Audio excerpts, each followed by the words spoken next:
ये कहानी है film kingdom of the apps की। इस सीरीज का ये तीसरा पार्ट है। इससे पहले के पार्ट में हम लोगों ने देखा कि इंसान अपने आप को बेहतर बनाने के प्रयास में इंसानी नस्ल खतरे में आ गई। उस दवा से जो महामारी फैली उसने पृथ्वी से लगभग सभी इंसानों का खात्मा कर दिया और उसकी सभ्यता को खत्म कर दिया।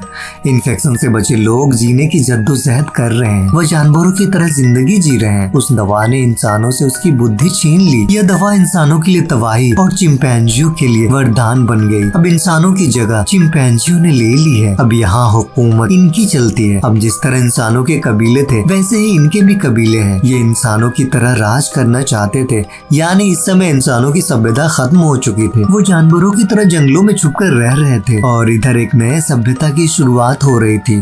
तो कहानी की शुरुआत में हम एक चिंपैंजी को देखते हैं जिसका नाम नोवा होता है। वह इस कबीले के लीडर का बेटा होता है। यहाँ खतरों का पता लगाने के लिए ईगल को पालते हैं। नोवा ईगल के अंडों की देखभाल करता है, पर एक दिन एक लड़की खाने की तलाश में वहाँ पहुँच जाती है और अंडे को चुरा लेती है। पर नोवा उसे देख लेता है और उसका पीछा करता है, पर इस दौरान उसके पास रखे अंडे फूट जाते हैं जिसकी वजह से वह काफी दुखी हो जाता है। फिर से अंडे ढूंढने पहाड़ पर जाता है, पर वहाँ उसके कबीले के 2 चिंपैंजी बहुत बुरी हालत में होते हैं।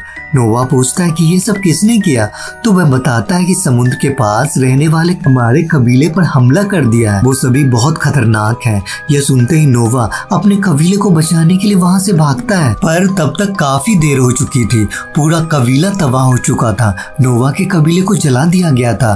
बाकी जो बचे उन्हें बंदी बनाया जा रहा था। हमला करने वाले सभी चिंपैंजी काफी ताकतवर थे। नोवा देखता है कि उसके पिता को मारा जा रहा है। वह अपने पिता को बचाने के लिए फौरन कूद जाता है, पर वह ताकतवर चिंपैंजी उसे दूर उछाल देता है और फिर उसके पिता को मार डालता है। फिर सभी को बंदी बनाकर वहाँ के लीडर के पास लाया जाता है जिसका नाम प्रोक्सिमस होता है और वो बहुत जालिम होता है। इधर जब नोवा को होश आता है तो देखता है कि सब कुछ खत्म हो चुका है। वो बहुत हताश हो जाता है और रोने लगता है और वह अपने पिता से वादा करता है कि एक दिन मैं आपका बदला जरूर लूंगा और अपने साथियों को वहाँ से आजाद करवाऊंगा। और वह अपने वादा को पूरा करने के लिए सफर पर निकल जाता है जहाँ उसकी मुलाकात ओरंगुटान से होती है। वह अपना नाम राका बताता है और उसके कबीले को भी प्रोक्सिमस ने तबाह कर दिया था। राका नोवा को किताब दिखाता है और उसे पढ़कर सुनाता है। दरअसल ये किताब सीजर ने लिखी होती है। वह बताता है कि सीजर हमारा पहला लीडर था, उसने हमें साथ मिलकर रहना सिखाया। तभी वह लड़की खाने की तलाश में वहाँ आ जाती है, जिसे देख नोवा उस पर हमला करने ही वाला होता है। तभी राका उसे रोक देता है और कहता है कि सीजर ने हमें इंसानों को मारने से मना किया है। ये इंसान आज भले ही इस हालत में हो, पर कभी इनके पास भी बुद्धि हुआ करती थी। ये लोग भी आपस में बातें कर पाते थे, पर अभी ये लोग जंगली जीवन जी रहे हैं। राका उस लड़की को खाने के लिए सेव देता है। अब उस लड़की को लग जाता है कि उनसे उनको कोई खतरा नहीं है, इसलिए वह उन लोगों के साथ ही रहने लगती है। तभी एक दिन सिल्वा जो प्रोक्सिमस का सेनापति होता है वह इंसानों पर हमला कर देता है। वहाँ वह लड़की भी होती है। वह उनसे बचने के लिए भागती है, पर सिल्वा उसका पीछा करता है। तभी लड़की नोवा को आवाज देती है बचाने के लिए और नोवा वहाँ पहुँचकर उसे बचा लेता है और उसे राका के पास लेकर आता है और उससे कहता है कि यह बोल सकती है। पर राका को यकीन नहीं होता। पर जब वह लड़की अपना नाम बताती है तो दोनों ऐसे देखने लगते हैं जैसे किसी जानवर को बोलते हुए देख लिया हो। वह बताती है कि मेरा नाम मे है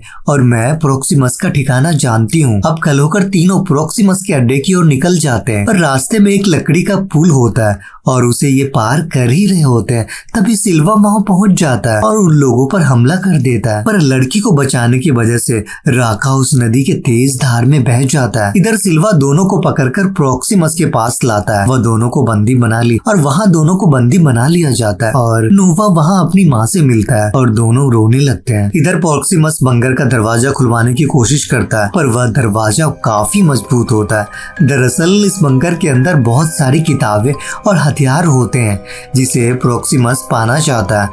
वह लड़की नोवा को बताती है कि उसे उस बंकर के अंदर जाने का रास्ता पता है।